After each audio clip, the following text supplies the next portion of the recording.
자, 이제 화학 2학기 물질과 에너지 한번 같이 나가보도록 합시다. 자, 첫 번째 나오는 건 이제 기체 성질입니다. 자, 이제 보일샤르 법칙을 배우게 될 텐데, 아보가드로의 법칙이랑 합쳐가지고, 이 내용은 아마 여러분도 중학교 1학년 때 배우고, 지금 몇 년이냐? 한 5년? 4년 만에 다시 배우게 될 텐데, 기억을 하고 있는 학생들도 있고, 기억이 없으면 다시 새로 배우는 걸로 해서 한번 알아봅시다.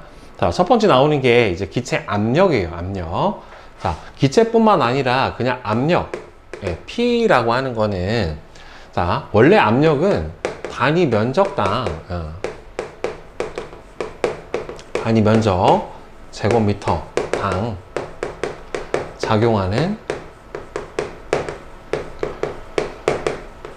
힘의 크기를 바로 압력이라고 얘기를 해줘요. 보통 우리가 이제 기압 이렇게 쓰는데, 원래는 뉴튼 퍼 제곱미터가 기본 압력 단위고 1뉴튼 퍼 제곱미터, 그러니까 1제곱미터당 1뉴턴의 힘이 작용하는 압력을 우리는 뭐라고 불러주냐면은 1파스칼이라고 불러줍니다. 그리고 보통 기압의 단위는 이거의 100배인 헥토파스칼이라고 하는 거를 사용을 해주죠. 아마 지학 시간이나 아니면은 날씨 배울 때 우리가 보통 기압의 단위를 태풍 뭐 중심기압 얼마 헥토파스칼 하잖아요.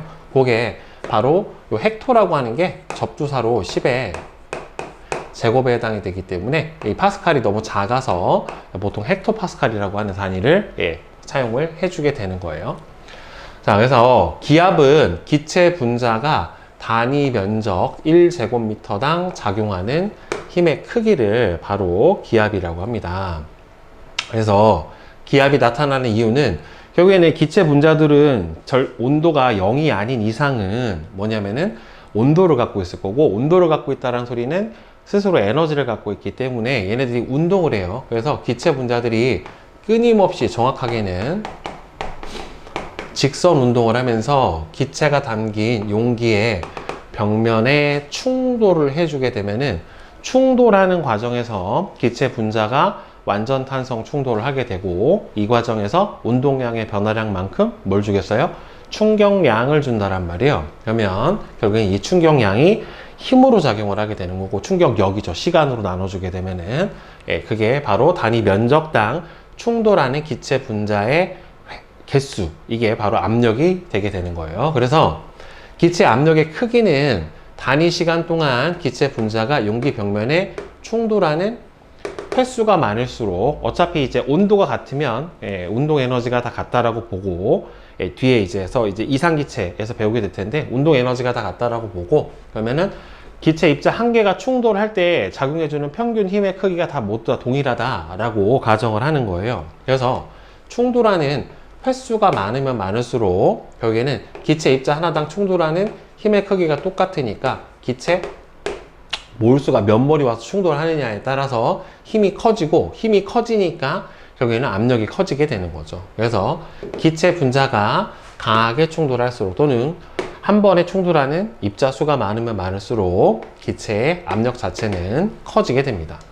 자, 그래서 보통 우리가 지구상에서 작용을 하는, 측정을 하는 기압을 우리는 대기압이라고 불러주는데, 대기압은 지구의 대기가 나타내는 압력에 해당이 되는데, 이게 대기권의 공기 기둥, 보통 이제 대기권이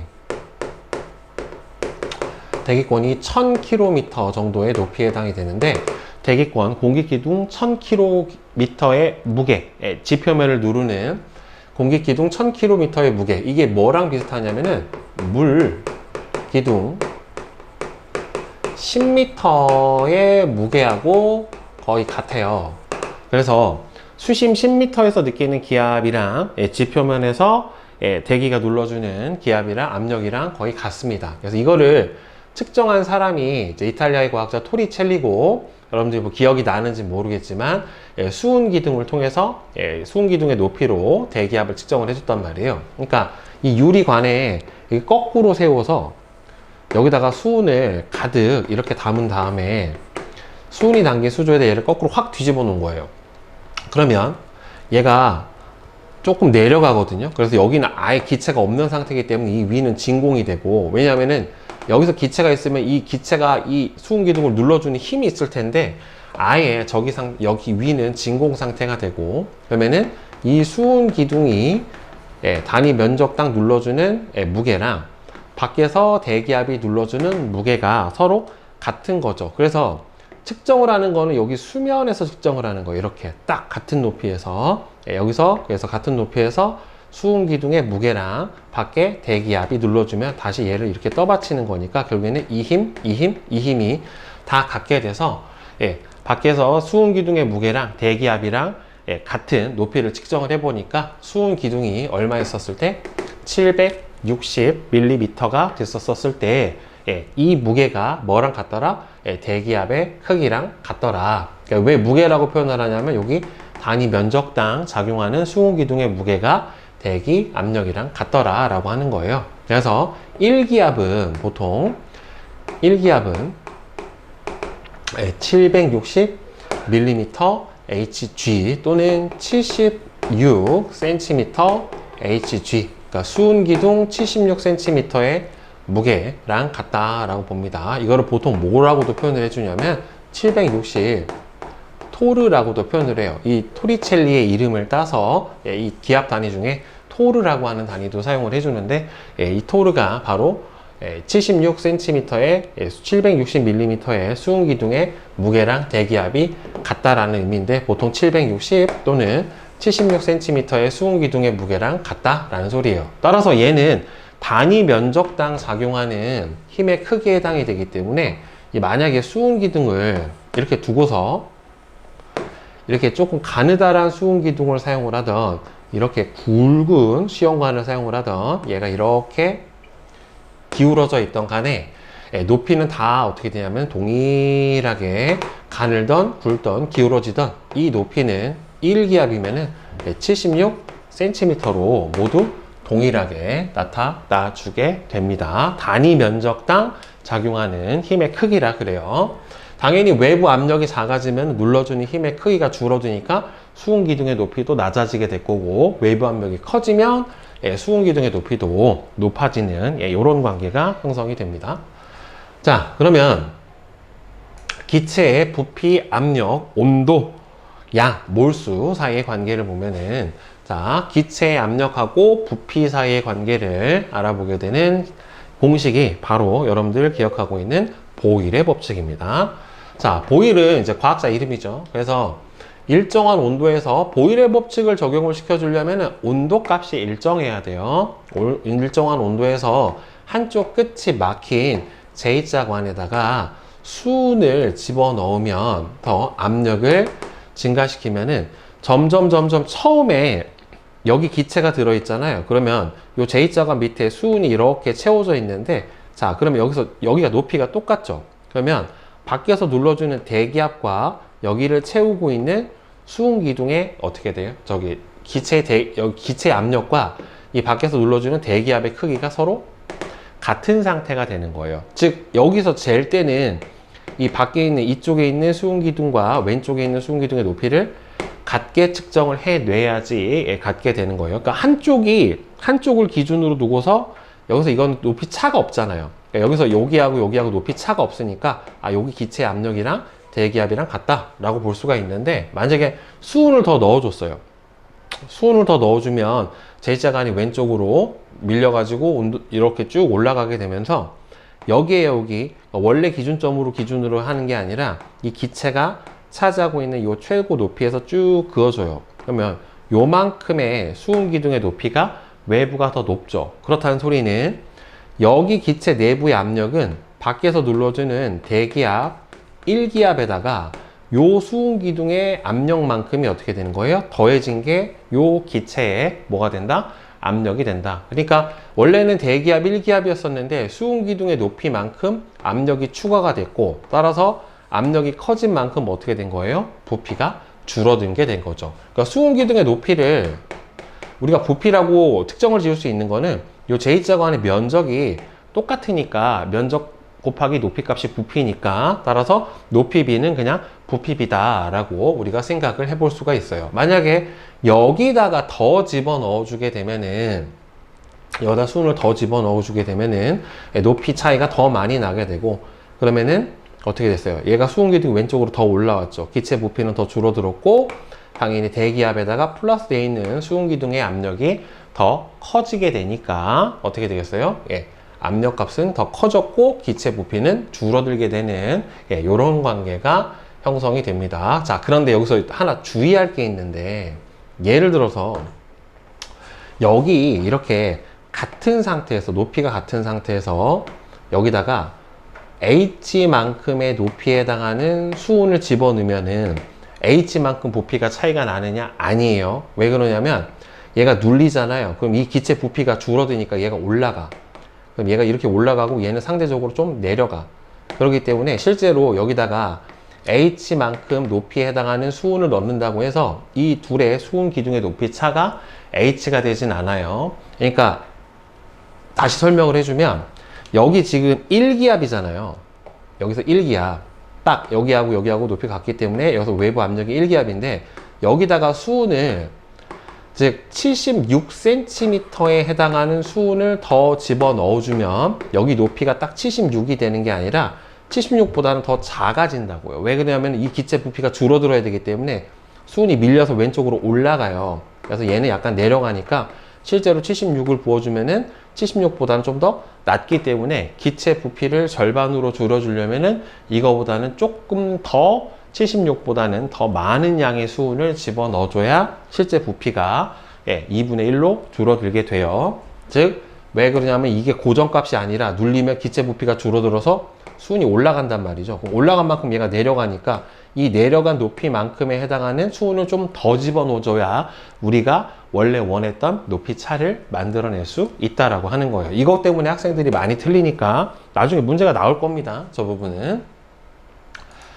자, 그래서 보일의 법칙은 일정한 온도에서 온도가 일정할 때 일정량의 기체 부피, 여기서 일정량이라고 하는 거는 일정 몰수의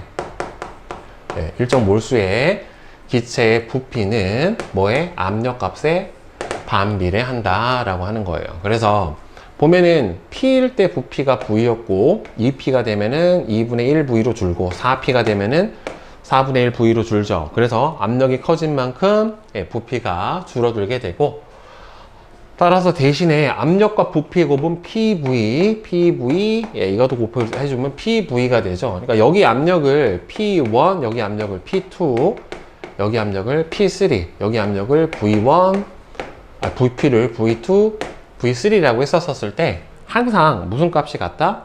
P1, V1, P2, V2, P3, V3 값이 다 같아요.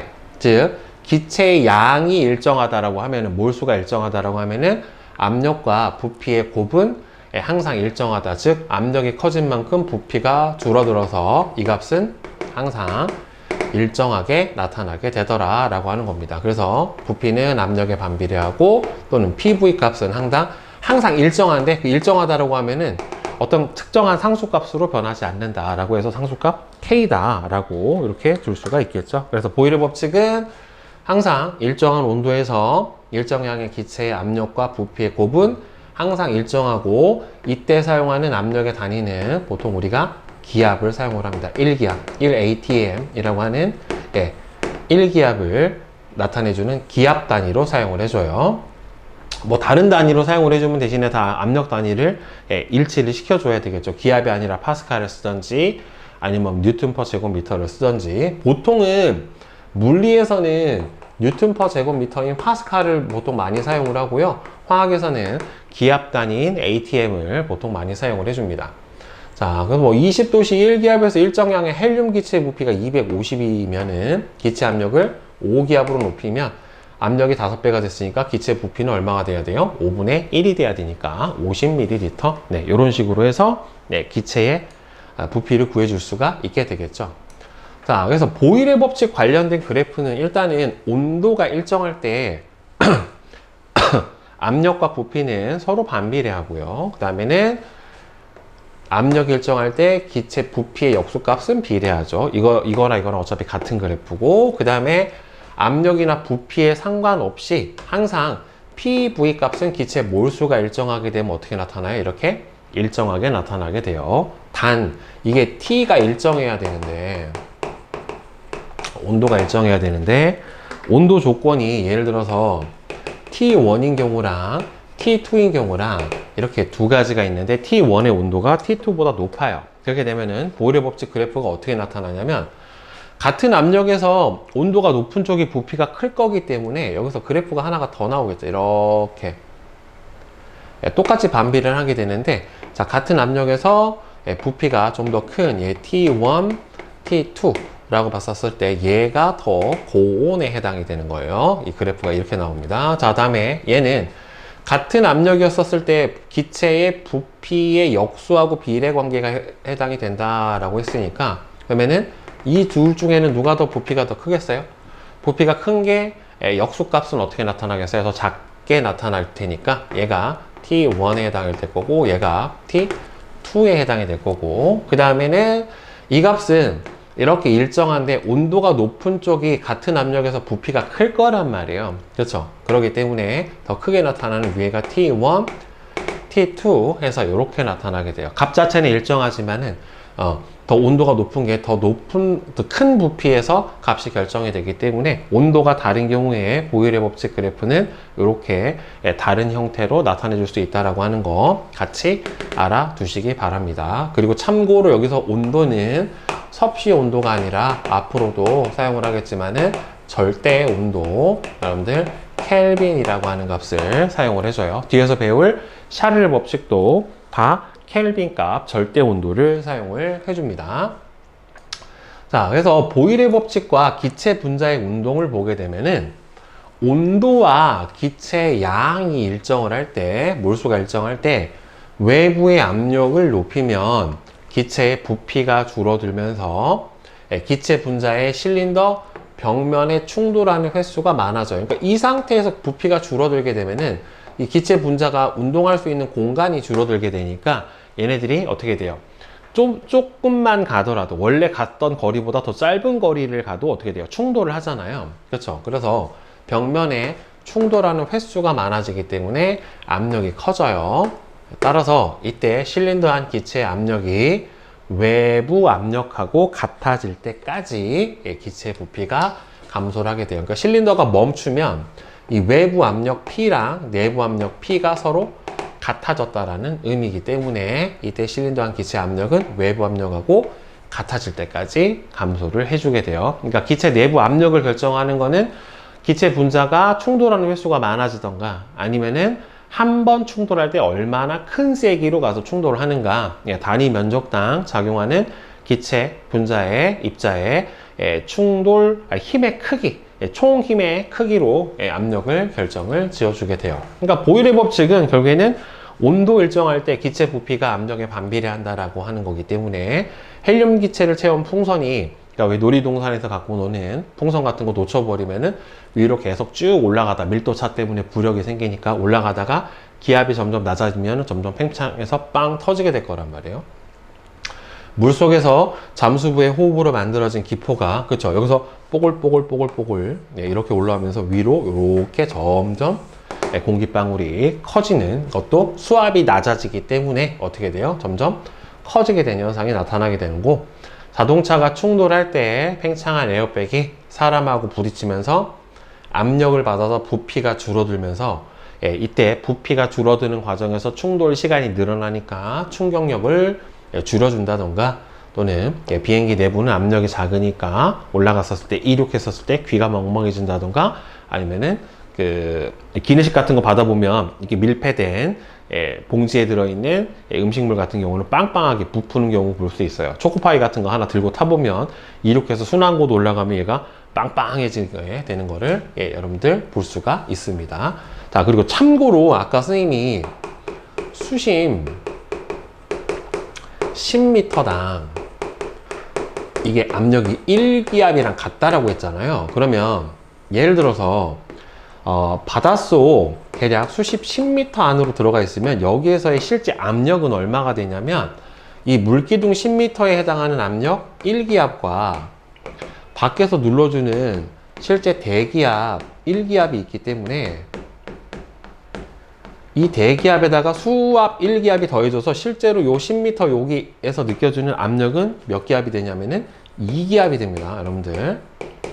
만약에 수심이 20m 깊이로 더 들어가 있는 상황이 된다라고 하면은 여기서 수압에 의한 압력 2기압과 대기압 1기압이 더해져서 총 압력은 3기압이 되기 때문에 항상 진공 상태는 아니니까 밖에 있는 대기압이 항상 1기압으로 누르고 있다, 또는 외부 압력이 누르고 있다, 대기가 있는 경우에는 이 부분은 항상 고려를 하고서 문제를 풀어줘야 돼요. 나중에 제2자관 실험이라든가 아니면 피스톤 할 때 외부 압력이 있고 없고에 따라서 아예 값이 달라질 수가 있기 때문에 그런 부분은 여러분들 잘 고려를 해서 나중에 문제를 풀어줘야 되고, 나중에 뒤에 선생님이랑 문제 보면서 한번 같이 다뤄보도록 합시다.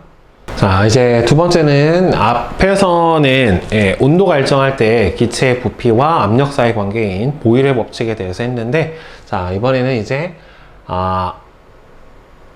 이제 아까 온도가 일정할 때 압력과 기체 부피 사이 관계 보일의 법칙, 이번에는 압력이 일정할 때 기체의 온도와 부피 사이 관계인 샤를의 법칙에 대해서 한번 봅시다. 자, 샤를의 법칙은 일정한 압력에서, 그러니까 압력과 P가 일정을 할 때 일정량, 일정 몰수의 기체의 부피는 기체의 종류와 관계없이, 보일의 법칙도 기체 종류 관계없어요. 관계없이 온도가 1도 높아질 때마다 0도C일 때 부피의 273분의 1배씩 증가한다라고 되어 있죠. 그러니까 이거는 거꾸로 결국에는 델타 V, 부피의 변화량은 273분의 델타 T, 온도 변화량에 의해서 결정이 된다는 소리예요. 그러니까 온도가 1도 올라가면 273분의 1배만큼 증가하고, 그 다음에 1도가 내려가면 273분의 1배만큼 내려가게 되는 거예요. 그래서 부피가 증가, 감소할 수도 있어요. 자, 그래서 이게 온도와 부피 사이의 그래프에서 중요한 건 이건 섭씨 온도 그래프인데, 이게 0부터 시작하게 이렇게 나오게 그리면 안 돼요. 왜 안 되냐면 0도씨에서 기체 부피가 0이었어. 근데 그러면 기체 부피가 0인 상태에서 온도가 올려봤자 기체가 없는데 기체 부피가 증가할 수가 없잖아요. 그렇죠? 그래서 섭씨 온도 그래프로 그려줄 때는 반드시 0부터 시작을 하면 안 되고, 이렇게 중간에 처음 부피가 있는 상태에서 이렇게 온도가 증가하는 형태로 그려주셔야 되고, 여기서 온도 변화가 델타 T일 때 부피 변화량값 델타 V는 선생님이 여기다 적어준 형태로 273분의 델타 T만큼이 델타 V에 해당이 됩니다. 그러니까 이 그래프의 기울기는 273분의 1에 해당이 되겠죠. 그러면 얘를 온도를 쭉 낮춰보면 얘가 실선으로 이어지진 않고 뭔가 점선으로 나오고, 이 뒤에서 이론상 기체 부피가 0이 되는 온도가 마이너스 273도씨가 나와요. 그러니까 실제로는 기체 부피가 0이 될 수는 없는데, 이론상 연장선을 그었을 때 만나는 온도가 마이너스 273도씨고, 이게 여러분들 절대 온도로 0 켈빈에 해당을 하는 온도에 해당이 됩니다. 그래서 샤를의 법칙은 실제로는 섭씨 온도가 아니라 절대 온도 값을 기준으로 해서 구해주게 돼요. 그러니까 절대 온도라고 하는 거는 여러분들 마이너스 273도씨를 0으로 하고 섭씨 온도를 여기다 더해준 만큼이 절대 온도가 돼요. 그래서 절대 온도는 섭씨 온도 더하기 273으로 구해주게 됩니다. 그러니까 0켈빈이라고 하는 값이 저기서 나왔던 마이너스 273도씨에 해당이 되고, 27도씨가 돼버리면 얼마가 되는 거냐면은 300켈빈 값에 해당이 됩니다. 그래서 이렇게 섭씨 온도에다가 뭘 더해주면은 273을 더해주면 이 값이 뭐가 되는 거다? 바로 절대 온도 켈빈 값에 해당이 돼요. 그래서 섭씨 온도로 변화를 구해줄 때는 최종 기체 부피는 처음 기체 부피에다가 273분의 처음 부피 곱하기 온도 변화량 델타 T를 곱해주면 되는 거고, 절대 온도로 구해줄 때는 그래프가 좀 다르죠. 아까 섭씨 온도에서는 얼마부터? 0부터 시작하면 안 됐었는데, 절대 온도 같은 경우에는 0부터 시작을 하더라도 상관은 없어요. 그러니까 실제 기체는 0켈빈에서 기체 부피가 0이 될 수는 없지만, 이 뒤에서 배울 아주 이상적인 기체, 이상기체 같은 경우에는 0켈빈에서 기체 부피가 0이 될 수가 있어요. 그러니까 0켈빈이, 이거 이상기체라고 하는 거는 기체의 뭐 질량을 무시할 수 있을 만큼 작고 인력과 반발력이 전혀 작용을 하지 않는 아주 이상적인 기체를 이상기체라고 얘기를 해주는데, 그 기체의 경우에는 0켈빈에서 기체 부피가 0이 될 수가 있습니다. 그래서 샤를의 법칙은 일정한 압력에서 일정량의 기체 부피 값은 자 절대 온도에 비례해요. 자, 그래서 이 그래프의 기울기는 273분의 델타 V만큼에 해당이 되는 거고, 그럼 결국에 여기서 보면은 273켈빈, 546켈빈, 819켈빈. 그러니까 결국 몇 배? 2배? 3배가 돼버리면 기체 부피도 2배, 3배 값으로 이렇게 증가하는 거를 볼 수가 있습니다. 그러니까 이게 기체 부피가 온도에 비례하는데 무슨 온도에 비례한다? 바로 절대 온도값에 비례를 해서 증가를 해주게 돼요. 그러니까 273의 온도를 T1이라고 치고 얘를 T2, 얘를 T3라고 치면 기체 부피를 얘를 V1, 얘는 V2, 얘를 V3라고 놔두게 되면은 온도가 T1일 때 기체 부피는 V1, T2일 때 기체 부피 V2, 예. T3일 때 기체 부피 V3. 그러니까 결국엔 이 값은 결국 뭐가 되는 거예요? 이 그래프의 기울기에 해당하는 값이기 때문에 이 값 자체는 어떻게 나타납니까? 예, 상수값으로 예, 일정하게 예, 나타나게 돼요. 그래서 이 값은 뭐분의 T분의 K 값 자체는 항상 예, 특정 값 K로 일정하다라고 두고 푸는 게 바로 샤를의 법칙이에요. 그러니까 절대 온도가 N배가 되면은 V가 K로 일정하다. 절대 온도가 N배가 되어버리면은 기체 부피도 따라서 뭐가 된다? N배가 된다. 그래야 뭐가 나타나게 되니까 예, 값 자체가 일정하게 나타나게 되니까. 그래서 이렇게 샤를의 법칙을 풀어줄 수 있어요. 그럼 이제 밑에 나온 예제 보면은 27도씨 1기압에서 기체 부피가 50ml인 기체가 있는데 대신에 압력 조건이 똑같아야 되겠죠?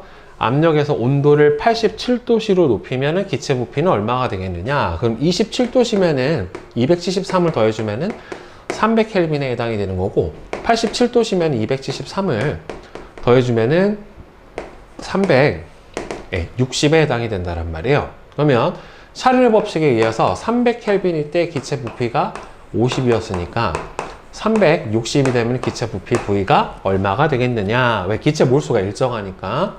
자, 그러면은 이 값이 얼마가 나와요? 6분의 1이 나오니까 이 값도 얼마가 나와야 돼요? 6분의 1이 나와야 되니까 V 값은 60ml. 예, 이런 식으로 풀어주면 됩니다. 자, 그러면 샤를의 법칙은 지금 절대 온도 T. 자, 절대 온도로 시작할 때는 0부터 시작을 해도 돼요. 만약 여기가 켈빈 값이 아니라 섭씨 온도로 나왔다라고 하면은 여기서 시작하면 안 되고 이 중간부터 이렇게 처음 부피 값을 가진 상태로 그래프가 시작돼야지 맞아요. 따라서 얘는 절대 온도 켈빈이기 때문에 절대 온도가 증가하면 기체 부피 값은 어떻게 됩니까? 예, 증가하게 나타납니다. 또는 여기서 PV 값도 어떻게 돼요? 증가해요. 왜? 압력이 일정하니까 결국 부피가 커진 만큼 PV 값도 커질 거란 말이에요. 자, 그러면 여기에서 그래프가 하나가 만약에 이렇게 더 나왔다라고 했었을 때, 자, 압력값을 P1, P2 이렇게 두 개로 놓게 되면은 같은 온도에서 부피가 더 작은 게 압력이 더 큰 거죠. 그렇죠? 보일의 법칙에 의해서 압력이 클수록 부피가 줄어들게 되니까, 따라서 이 경우에는 누가 더 압력이 큰 거예요? P2가 P1보다 압력이 더 크다라고 볼 수가 있겠죠. 그 다음에 여기서도 온도하고 기체 부피의 역수는 그러면은 반비례 관계에 해당이 되니까 기체 부피가 비례하니까, 그러면은 여기서 그래프가 이렇게 하나가 더 나왔다 라고 생각을 해보면은 기체 부피가 작을수록 역수값은 어떻게 나타납니까? 크게 나타나게 될 테니까 두 개의 압력을 비교를 해보면 압력이 더 큰 얘가 P2, 아래가 P1 이런 형태가 될 거고, 여기서도 보면은 온도가 변하더라도 같은 기체라고 하면은 T분의 V 값 자체는 일정하게 나타나니까 여기서 이렇게 또 그래프가 하나가 더 두 개 있으면은 자, 같은 온도일 때 부피값이 좀 더 크게 나타나는 T분의 V값이 더 큰 게 압력이 더 큰 P2 작은 P1 이렇게 될 겁니다. 따라서 보일의 법칙에서도 온도에 따라서 그래프를 두 개로 나타낼 수가 있고 이렇게 샤를의 법칙에서도 압력에 따라서 기체의 부피에 관련된 그래프가 두 종류가 나오니까 두 개를 잘 구분할 수 있어야 됩니다. 자, 그러면 샤를의 법칙과 기체 분자 운동을 보게 되면은 압력과 기체 몰수 양이 일정할 때 온도를 높여주면, 온도를 증가시켜주면, 그러니까 여기서는 압력이 일정하다라고 하는 조건이 주어졌단 말이에요. 그죠? 온도를 높이면 기체 분자한테 열 에너지를 공급해 준 거기 때문에 기체 분자의 운동 속도가 빨라지고 활발해지니까 기체 분자의 운동 에너지가 커지고 그러면 충돌할 때 한 번에 빵 때려주는 운동할 때 때려주는 충격량이 더 커지게 될 거예요. 그러면 기체 분자가 실린더 벽면에 더 빠르고 더 세게 충돌하기 때문에 이 기체의 압력이 커집니다. 근데 이게 고정값이 아니라 실린더가 외부 압력하고 같아질 때까지 얘는 움직일 수가 있기 때문에 압력은 외부하고 내부하고 지금 일정하다라고 주어졌잖아요. 그렇죠? 그러면은 얘가 빵 하고 밀어내니까 결국에 부피가 커져 버리는 거죠. 부피가 커진 만큼 내부 압력은 줄어들게 되는 거니까. 그래서 이때 실드 안의 기체 압력이 외부 압력하고 같아질 때까지 기체 부피가 절대 온도에 비례해서 증가하게 됩니다. 그러니까 절대 온도가 증가한 만큼 결국에는 기체 분자의 운동 에너지도 따라서 증가하게 돼요. 정확하게 비례해서 증가해 주게 됩니다. 그래서 샤를의 법칙하고 관련된 현상을 보면은 팽팽했던 축구공이 기온이 낮은 겨울에는 온도가 쭈그러든다던가 아니면 먹다만 생수병 있잖아요. 약간 공기가 들어있고 물이 들어있는 닫아서 냉장고에 넣어놓으면은 생수병이 어떻게 약간 쭈그러듭니다. 왜? 기체 부피가 줄어들면서 내부 압력이 외부 압력이 커지니까 약간 쭈그러들게 되는 현상을 볼 수도 있어요. 그 다음에 찌그러진 탁구공을 뜨거운 물에 넣으면은 탁구공 안에 있는 공기 분자가 팽팽해지면서 펴지는데 선생님 이거 해봤는데 안 펴지던데 너무 세게 찌그러지면은 안 펴지나 봐.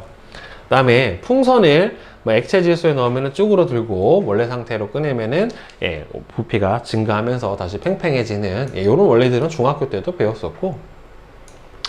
자, 그래서 기체 양하고 부피 사이의 관계, 요거는 우리 맨 처음에 선생님이 화학 1단원에서 뭘 할 때 한번 설명을 했어요. 그죠? 그리고 우리는 이미 이 사람 이름에 익숙하다란 말이에요. 아보가드로라고 하는 거. 즉, 우리가 기체 1몰의 기준 입자 수를 뭐라고 불러줘요? 아보가드로 수라고 불러주는 그 사람 맞습니다. 이 사람이. 그래서 아보가드로는 모든 기체는 같은 온도, 같은 압력, 같은 부피 안에 기체 종류에 상관없이 모두 같은 수의 분자가 들어있다. 이게 바로 뭐예요? 아보가드로 수, 넘버 아보가드로 수에 해당이 되는 거고, 우리가 알고 있는 6.02 곱하기 10의 23승계에 해당하는 입자수가 바로 요 아보가드로 수예요.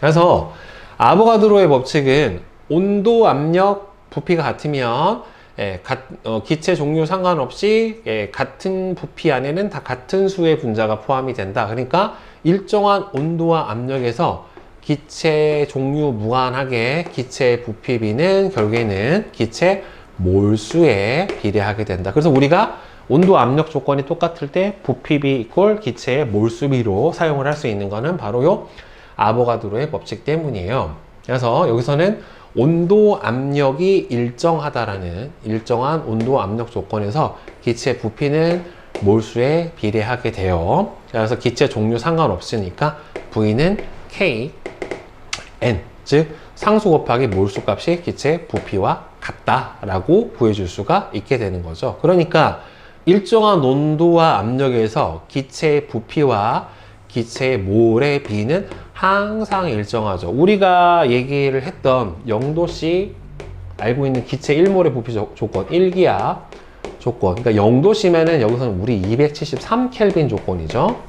0도씨 1기압 조건에서 기체 1몰의 부피는 얼마가 돼요? 22.4리터로 알고 있으니까 여기서 기체 1몰 즉 몰수 1에 대한 부피비 22.4 값은 항상 일정한 값을 가지게 된다. 2몰이면은 아이고 2.24 2몰이면 44.8이 될 거고 3몰이면은 67.2가 될 테니까 이 비율 자체는 항상 일정하게 나타나게 된다라고 하는 거죠. 그러니까 부피비는 몰수비다.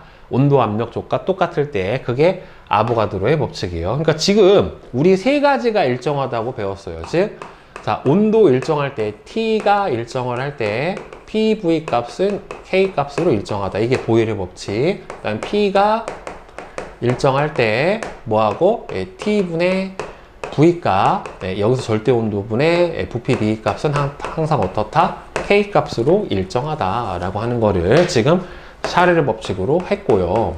이렇게 이 값이 일정하다라고 하는 거. 그 다음에 지금 아보가드로의 법칙에 의해서 뭐가 항상 일정하다? V는 Kn, 그러니까 N분의 몰수에 대한 부피 B 값이 K 값으로 항상 일정하다. 단, 이 조건에서는 T하고 P가 모두 일정하다라고 하는 조건에서 그러면 나중에 요거를 다 값으로 일정하다가 놓고 식을 전개를 해줄 수가 있게 될 거예요. 그게 요 다음 단원에 배울 이상기체 상태 방정식이에요. 근데 여기에서 두 개만 묶어가지고 이렇게 두 개만 묶어서 보통 우리가 뭐라고도 사용을 해주냐면은 보일의 법칙하고 샤르의 법칙을 묶어서 보일 샤르의 법칙이라고도 해요.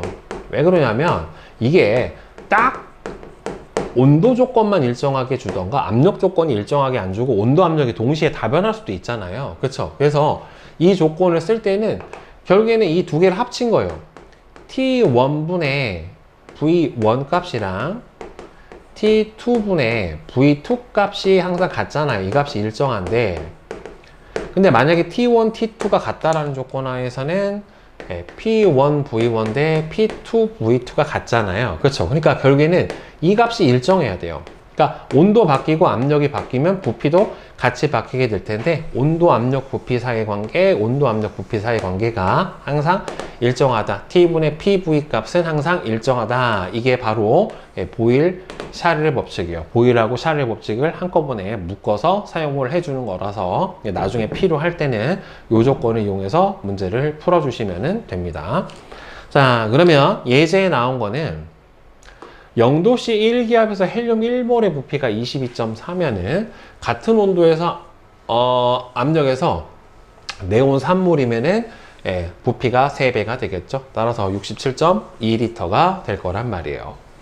그러면 아보가드로의 법칙과 기체 분자 운동을 보게 되면은 기체의 온도와 압력이 일정할 때 실린더 속에 기체를 더 넣어서 기체의 양이 증가하면 결국에는 한꺼번에 부딪히는 입자 개수가 늘어나게 되는 거고 그러면은 기체 압력이 커지고 내부 기체 압력이 커지니까 외부를 밀어내고 외부를 밀어내면서 외부 압력하고 같아질 때까지 기체 부피가 커질 거란 말이죠. 그렇죠? 따라서 이렇게 몰수에 비례해서 기체 부피가 커지게 된다라고 하는 것까지 총 기체의 압력과 부피와 그다음에 몰수 요 세 가지 관계를 지금 하나 살펴봤단 말이에요. 그죠? 자, 그러면 뒤에 개념 확인 문제 한번 풀어보도록 합시다. 자, 그림은 수은이 들어있는 U자관에 연결된 용기에 기체 A하고 B가 담긴 모습을 나타냈는데 대기압은 1기압이래요. 지금 그러면 요 기체 압력을 PA라고 놓게 되면은 이 상태에서 여기가 뚫려 있잖아요. 지금 여기가 이렇게 여기서 비교해야 돼요. 그러면 여기서 눌러주는 대기압 P하고 이 기체의 압력 PA랑 요 수은기둥의 압력이 합쳐진 게 얘랑 같은 거예요. 그러니까 가에서는 P가 수은기둥 얼마? 190에다가 기체 A의 압력 PA를 더해준 값이 대기압 P가 되는 거고 여기서는 이 기체 압력 PB가 여기서 이렇게 같은 높이를 비교해야 돼요. 이 PB가 밖에서 눌러주는 대기압 P에다가 이 190을 더해준 값이 누구랑 똑같은 거예요? PB랑 똑같은 거예요. 그러니까 이게 수은면의 높이를 하나를 이렇게 맞춰줘야 돼요. 결국에는 이렇게 해서 높은 거가 대기압 더하기 이 수은기둥의 압력까지 더해준 게 기체 B의 압력과 같다. 그러니까 여기서는 P 더하기 190이 얼마가 되는 거예요? P B의 압력에 해당이 되는 거기 때문에 둘 중에 압력의 크기는 누가 더 커야 돼요? P B의 압력의 크기가 당연히 P A보다는 커야 되고, 기체 A와 B의 압력은, 그러면 PA는 여기서 얼마가 돼요? P-190에 해당이 되는 거고, 그 다음에는 PB 같은 경우에는 P 플러스 190에 해당이 되는 거니까 A에서 B를 빼주면은 둘의 차이가 얼마가 나오겠어요? 여기서 얘를 빼주면 어차피 절대값이니까 380mm Hg 만큼이 바로 두 기체의 압력 차에 해당이 되겠죠. 자, 그 다음에 2번. 기체의 압력과 부피에 대한 설명으로 옳은 것과 옳지 않은 것을 골라줘라 라고 했는데, 여기서는 O, X, X가 됩니다. 자, 일정한 온도에서 일정량의 기체의 압력과 부피의 합은 일정한 게 아니라 부피의 곱이 일정하죠. 곱. 그죠?